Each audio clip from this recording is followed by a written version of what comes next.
भारत ने ऑपरेशन सिंदूर जो किया उसमें पाकिस्तान में आतंकी ठिकानों को निशाना बनाया गया।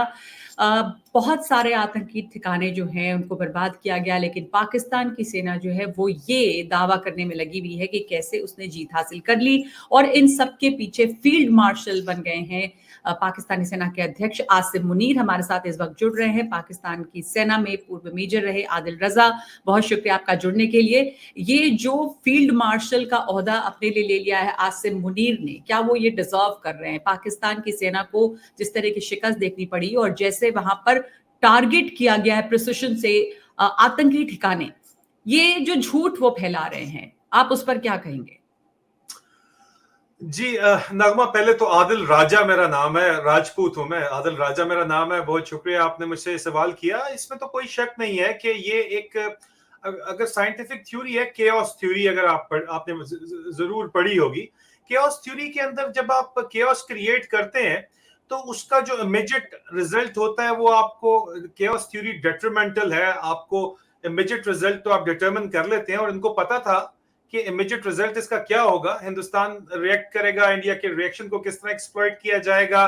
जाहिर बात है China was on board in this entire thing, और उसको एक्सप्लॉइट करके अपनी फतह डिक्लेयर करके उन्होंने अपने आप को फील्ड मार्शल बना लिया और अपनी रेपुटेशन रिडीम उन्होंने करनी थी फौज के अंदर भी, क्योंकि बलूचिस्तान में जो हमले हुए वो बराह रास्त उसके अंदर भारत को मुलव्वस जो है वो करार दिया जाता है। पाकिस्तान के अंदर जाफराबाद ट्रेन एक्सप्रेस के अंदर 300 से ऊपर फौजी घायल हुआ।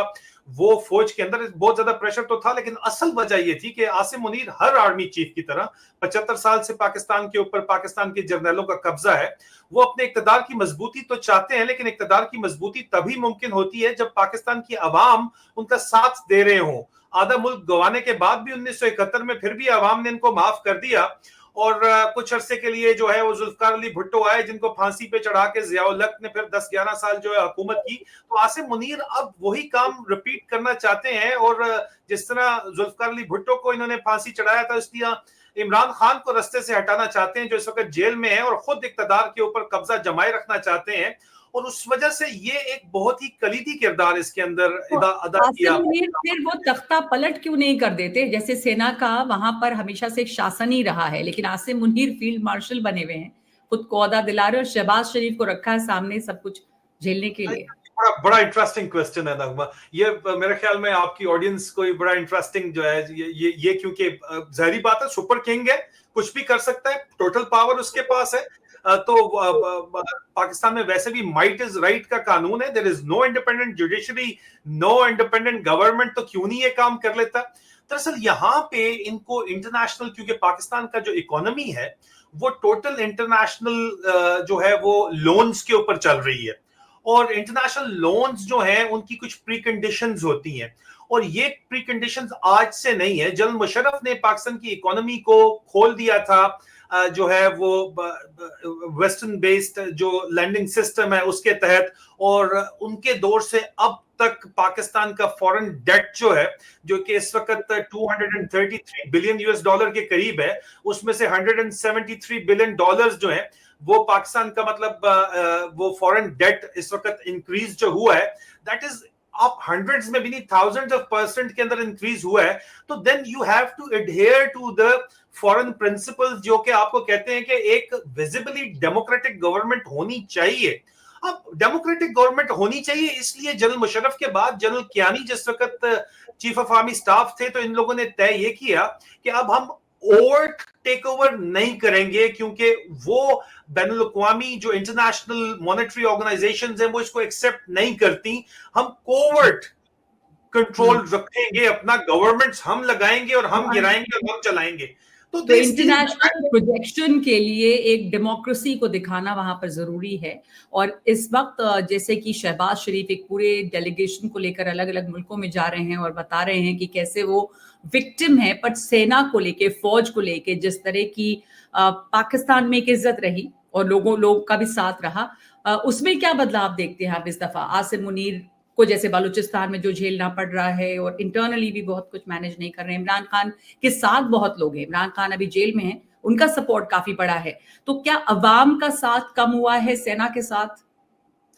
देखिए नगमा, यही मैं आपके शुरू में जो आपने शहबाज शरीफ का जिक्र किया तो मेरे चेहरे पे जो हंसी आई, मुस्कुराहट आई, उसकी वजह ये थी कि शहबाज शरीफ पाकिस्तान के बच्चे बच्चे से पूछें तो वो कहते हैं कि ये अर्दली हैं, चपरासी हैं। अर्दली जो होता है पियन होता है, जो ऑफिस पियन है आर्मी चीफ का, आसिम मुनीर का, उनकी औकात इतनी है पाकिस्तान में, उनको जो है कहा जाता है कि ये जर्नैलों के बूट पॉलिश करते हैं बस, और इनका कोई काम नहीं है। और इमरान खान का मैंडेट चोरी करके शहबाज शरीफ के हवाले किया गया, जिसके अंदर हिंदुस्तान में जो मोदी सरकार है वो नवाज शरीफ के ऊपर आंखें बंद करके जो एतबार करते हैं और उनको अपना कहते हैं कि पॉलिटिकल कैपिटल बीजेपी सरकार ने उनके ऊपर लगाया हुआ है। तो उसी नवाज शरीफ ने ये आर्मी चीफ जो है वो लगाया है, हमारे सरों के ऊपर मुसल्लत किया है। ये बात भी जहन के अंदर रखिए। और दूसरी बात, बिल्कुल पाकिस्तान की जो फौज है उसकी रेपुटेशन आर्मी चीफ के इसके होते हुए बहुत ज्यादा जो है वो पाकिस्तान की अवाम के अंदर अपनी रेपुटेशन मुकम्मल गवा चुके थे।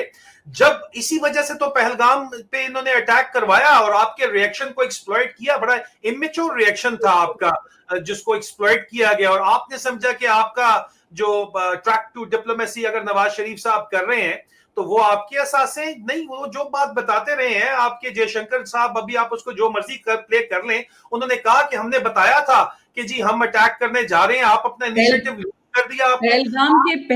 पहलगाम होने के पहले इन्होंने टू नेशन थ्योरी की बात की एक एनआरआई ऑडियंस के सामने, आसिम मुनीर ने, और वो लगातार हिंदू मुसलमान और बंटवारे की बात कर रहे थे। तो वो ये प्लान कर रहे थे, जैसा आप कह रहे हैं कि उनकी नियत यही थी, यही करना था उन्हें, और उससे उन्हें वहां पर जो हो रहा है मुल्क के अंदर और बलूचिस्तान में जैसा विरोध वो फेस कर रहे हैं, जो रिबेलियन वो फेस कर रहे हैं, उससे वो ध्यान हटाना चाह रहे हैं। मैं नागमा, ये जो आप बात कर रही हैं ये तो मैं इसको जनवरी से रिपोर्ट कर रहा हूं कि क्योंकि अमेरिका में इनकी जो है वो लॉबिंग, इनके खिलाफ पाकिस्तान डेमोक्रेसी एक्ट का एक बिल आया हुआ है जो कि डायरेक्टली नेम करता है आसिम मुनीर को, और उनके खिलाफ मैग्नेटस्की स्टाइल सैंक्शंस, इंटरनेशनल सैंक्शंस, क्योंकि पाकिस्तान के जो जनरल्स हैं वो बिलियनियर्स होते हैं, यूएस डॉलर के अंदर बात कर रहे हैं, पूरी दुनिया में इनकी प्रॉपर्टीज होती हैं, और अगर इनके ऊपर सैंक्शंस लग जाएं आसिम मुनीर और इनके जनरल्स के ऊपर तो इनको बहुत ज्यादा नुकसान होता है। तो he was looking at options, definitely वो ऑप्शंस की तरफ देख रहे थे, और चाइना बीजिंग की तरफ भी वो देख रहे थे कि कोई ऑल्टरनेटिव ऑप्शन उनको वेस्टर्न सिस्टम्स के अगेंस्ट की जगह मिले। इसी वजह से आपको शरीफ फैमिली जो है, शरीफ क्लान बेलारूस के अंदर जाता हुआ वहां पे जो है वो मुलाकातें करता हुआ नजर आया है, और बीजिंग की तरफ ये जाके देख रहे हैं ताकि इनके पास ऑल्टरनेटिव ऑप्शंस अवेलेबल हो। और इसी वजह से ये भी बहरहाल प्रेसिडेंट ट्रंप